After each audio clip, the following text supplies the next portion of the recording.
Hej og velkommen til Math Style Class. I dag skal vi lave dit helt eget ur, som kan hjælpe dig med at lære klokken. Du kan vælge mellem 4 forskellige slags. Prøv at se her. Først skal du altså vælge din forside. Du kan vælge den med den grønne cirkel rundt om, eller den med den lyserøde cirkel udenom. Og så skal du vælge bagside. Det kan være den her enkle med den grønne, eller den her med den brede cirkel omkring. Så er der altså først en forside og så en bagside, så du kan vælge den med den grønne eller den lyserøde. Og så skal du vælge bagside med den enkelte grønne cirkel omkring, eller den med den brede cirkel omkring. Og dem får du bare ved at klikke på linket nede i beskrivelsen. Så få lige mor og far til at klikke på linket nede i beskrivelsen, så skal man give som e-mail, og så får man altså sendt det lige med det samme, så I kan printe ud og komme i gang. Når du har valgt dit ur, så skal det printes ud, og det skal printes ud på begge sider af papiret. Det er en god idé at vælge tykkere papir, 160 gram, og så har du din store og lille viser hernede. Så skal du bruge en saks og en nitte. Og hvis du ikke har sådan en nitte, så kan du bruge en klips med 2 ben, der hedder soldatben, eller du kan vælge helt almindelig en blyant. Lad os se at komme i gang.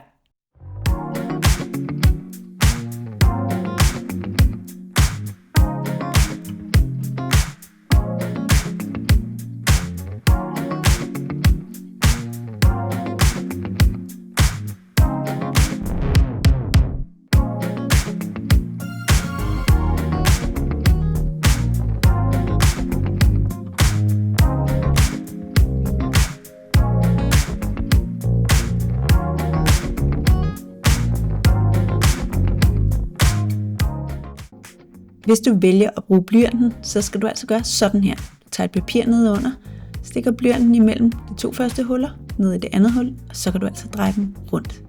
Super smart. Og ellers så gør man sådan her med nitten.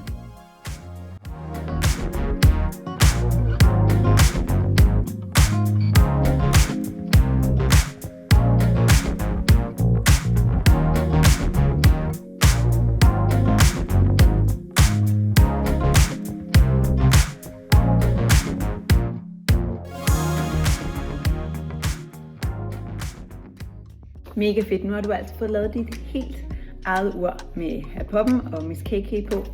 Og du har dine viser, du kan dreje rundt helt selv. Den lille og den store. Og så er der alle de her tal.